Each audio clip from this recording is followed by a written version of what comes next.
Carlos Zacarias, muito bom dia para você, historiador, professor da UFBA, especializado em história política. Eu estou querendo entender como é que a deputada Rossmann, Joyce Rossmann, ela foi espancada, torturada.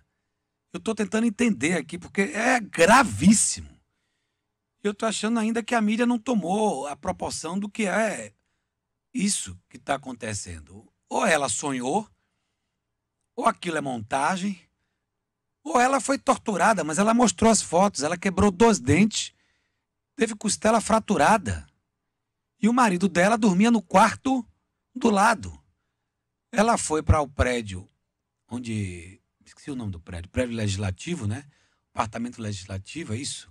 E foi dormir e dispensou segurança, porque não precisava mais. Ela dormiu e acordou sem os 2 dentes da frente, espancada. Mas como é que pode a pessoa apanhar do jeito que ela apanhou, ser espancada do jeito que foi e simplesmente não se lembrar de nada? Você acha que tem alguma relação política aí, meu querido Carlos Zacarias? Bom dia. Bom dia, Zé Eduardo, Camila, equipe do estúdio Ouvintes da Metrópole. É realmente uma história muito esquisita. A gente teve essa notícia ontem e acordamos hoje de manhã com mais informação sobre o assunto, mas informações que não esclarecem exatamente o que aconteceu. Ela postou fotografias de dentes que foram arrancados, acho que 2 ou 3 dentes que foram arrancados, né? O queixo quebrado. Ela estaria no chão, há sangue pela casa. É um episódio muito estranho nesses tempos em que a gente acredita, admite que essa coisa possa acontecer, né? É preciso que se esclareça isso, porque a Joyce Hasselmann, ela foi aliada de primeira hora de Bolsonaro, foi uma deputada muito bem votada em São Paulo, puxou muitas pessoas que são apoiadores de Bolsonaro. Ela inclusive, costumava dizer que Bolsonaro governava no executivo e ela fazia lá parte do Congresso, né? Quer dizer, se auto-atribuindo uma função, um papel de muita importância, e efetivamente ela foi uma deputada muito bem votada, puxou gente que hoje continua no bolsonarismo e que não teria sido eleito se não fosse os votos de Joyce Hasselmann e outros puxadores de votos. E acontece que Joyce Hasselmann rompeu com o Bolsonaro, né? Inclusive na última manifestação convocada pelos movimentos sociais, ela se juntou a essa convocação, não sei se ela foi à rua, mas se juntou à convocação, chamou essa manifestação pelo impeachment de Bolsonaro. Hoje ela é uma adversária de Bolsonaro, né, embora permaneça no PSL, e agora a gente vê o que aconteceu com ela, né? Se ela teve um pesadelo, como você disse, Zé Eduardo, só se for um pesadelo do tipo do filme. Aliás, ela protagonizou alguns vídeos que ela encenava de modo fictício alguns episódios de violência. Mas isso não acontece na vida real, isso acontece na ficção, quando a pessoa sonha e se arrebenta todo, né? Na vida real, só se alguém invadiu de fato a casa dela, espancou ela, e claro, ela pode ter sido espancada e pode não lembrar efetivamente do que aconteceu. Então é preciso que a polícia investigue isso, que traga à tona o que está por trás disso aí e que apresente os culpados, os responsáveis, porque obviamente que ela não se auto-infligiu esse martírio, esse sofrimento, porque é uma coisa absolutamente absurda imaginar que isso possa ter acontecido, né? Veja, Zé Eduardo, nós estamos numa situação em que tudo parece ser possível. Imagine este país, o que era há 5 anos atrás, há 10 anos atrás, e hoje a gente admitir que um deputado, que um vereador possa ser espancado, né, como se fosse uma coisa simples, né? A violência política ganhou ares de cotidiano, de violência cotidiana. Isso não existia no Brasil, a não ser na ditadura. A violência política era um traço da ditadura militar. Quando veio a democracia, embora a violência política tenha existido, ela era muito episódica, muito sazonal, muito, muito pequena. E agora a gente vê que a violência política é uma ameaça constante, porque temos senadores ameaçados, nós temos deputados ameaçados, nós temos situações que candidatos foram mortos, e a gente precisa dar um basta a isso, a gente precisa retomar o caminho da democracia e do respeito. Pois é, fica aí essa sensação de que uma deputada espancada, torturada, eu não quero acreditar, né? Obviamente você sabe do que eu estou falando. Eu não quero acreditar, acho que não vou nem falar isso aqui na rádio, porque longe de falar isso aqui, porque eu não quero acreditar, eu acho que houve alguma coisa, Na minha cabeça ela tomou alguma coisa, não se lembra, não sabe. Eu não quero. Agora as câmeras vão mostrar. Já pediram, a Polícia Federal pediu câmeras para ver o que é que aconteceu. Enfim. E que beleza. Cadê o vídeo do Ciro Nogueira? Quero que o Zacarias fale sobre esse vídeo. Que beleza. Que coisa linda. Para você ver o que é política. Você que admira tanto político, que se joga na frente do Bolsonaro tem carro. muita rejeição porque é um fascista. Vamos lá, bota aí no vídeo. O Bolsonaro tem muita rejeição porque é um fascista. Ele tem um caráter fascista preconceituoso. É muito fácil você ir para a televisão e dizer que vai matar bandido, que vai não sei o quê. Lula. O melhor presidente da história desse país, principalmente para o Piauí e o Nordeste. Aí eu tenho que, me perdoe, por mais que eu seja, tenho que pensar no Brasil, eu não me vejo na eleição votando contra o Lula, Amadeu, por tudo que ele fez, por tudo que ele tirou de miséria desse povo, quem realmente foi decisivo do combate à fome, os programas que ele fez o maior programa habitacional do mundo, que é o Minha Casa Minha Vida, esse combate à miséria que é o Bolsa Família, que tirou o povo do Nordeste. Então, eu estou falando aqui, senador Ciro, pelo progressista do Piauí.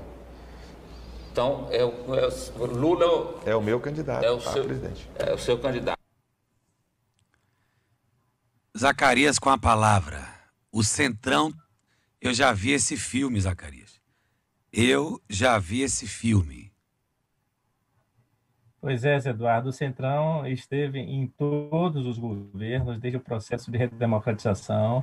O Centrão é a expressão da política. Existe um termo que é utilizado no Brasil e lá fora, né, que é a MDBização do governo. Né? O que se diz é que um governo sem o apoio do MDB, ele não se sustenta. E todos os governos foram sustentados pelo MDB. Acontece que, curiosamente, o MDB não faz parte do Centrão. O MDB é o maior partido do Brasil, né, em capilaridade, em prefeituras, em governos, né, no seu conjunto, embora não seja o maior partido no Congresso, os maiores partidos no Congresso são o PSL, que elegeu o Bolsonaro, e o PT, mas o MDB é que deu estabilidade a esses governos todos, e, não obstante, não é parte do Centrão. Mas a característica de MDBização que se fala é a característica do Centrão. O Centrão sustentou todos os governos, inclusive os governos de Lula, os dois governos de Lula e os dois governos de Dilma. Há pessoas que parte do Centrão foram ministros de Dilma numa semana, e na outra semana estavam votando pelo impeachment de Dilma. Então, o Centrão é uma base altamente volúvel. Né? O Ciro Nogueira, que agora já foi anunciado como novo ministro da Casa Civil, e o Luiz Eduardo Ramos anteontem disse que parece que foi atropelado, né? Muito embora continue apoiando o Bolsonaro, o general Luiz Eduardo Ramos, que comanda a Casa Civil, que vai ser retirado para dar lugar ao Centrão, e disse que foi atropelado, né? E é uma demonstração de que os militares estão com o pé fora do governo, né? Estão reassumindo a sua função de tutela. Os militares não vão sair do governo no seu conjunto, vão permanecer lá. O Braga Neto, que fez essa celeuma toda em torno do voto eletrônico, nas notícias que circularam ontem, de que ele teria ameaçado o país com um golpe caso não houvesse voto impresso no ano que vem, o que é um absurdo completo, Zé Eduardo. Não é possível que as instituições admitam isso. A PGR precisa entrar com a representação contra o Braga Neto, né, para que ele efetivamente desminta, além do que ele desmentiu, disse que não foi verdade, o Arthur Lira também disse isso ontem, mas é preciso, de fato, que isso venha às claras, porque o país tem sido ameaçado não apenas pelos militares, mas por Bolsonaro, que acredita que tem esse dispositivo militar que pode entrar em cena e acossar o país, emparedar o país e efetivamente instalar uma ditadura. Mas os militares que estão no entorno do governo, que não vão deixar o governo, estão perdendo postos importantes, porque, claro, Bolsonaro precisa de articulação política.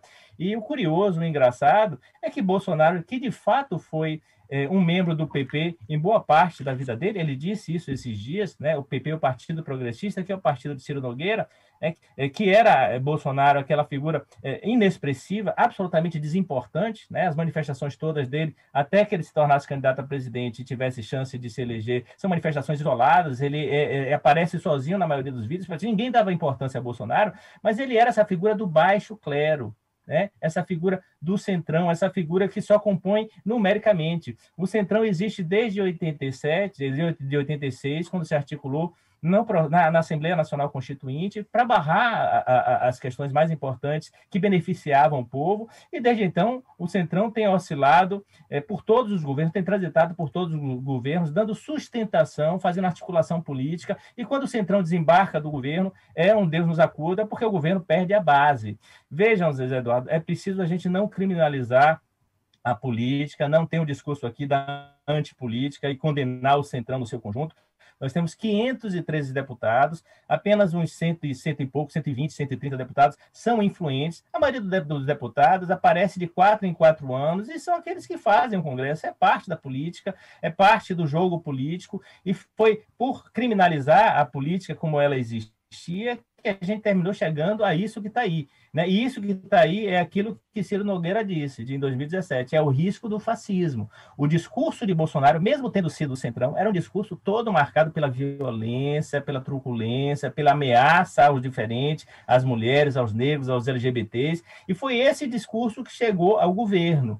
Esse discurso tem ainda uma base radicalizada que permanece ameaçando ao país, mas essa base radicalizada vem sendo contrarrestada, vem sendo tensionada pela velha política, né? Porque a velha política é a que dá a estabilidade ao governo. E Bolsonaro querendo se segurar até 2022, porque não sabemos sequer se ele vai permanecer até 2022. Amanhã tem manifestação no país, que devem ser grandes manifestações também, né? E essas manifestações são pelo fora Bolsonaro. Nós não sabemos se ele vai permanecer até 2022 por causa dos crimes que eles cometem. Então, ele negocia esse apoio do Centrão e, claro, o Centrão cobra caro, com orçamento secreto, com mais dinheiro, né? Com os votos que são amealhados ali em torno de acordos que a gente só vai depois descobrir como é que se conseguiu fazer esses acordos na base de muito dinheiro que circula. Infelizmente, a política é assim, mas a gente não pode criminalizar a política sob o risco de cair no extremo da antipolítica, que é o fascismo.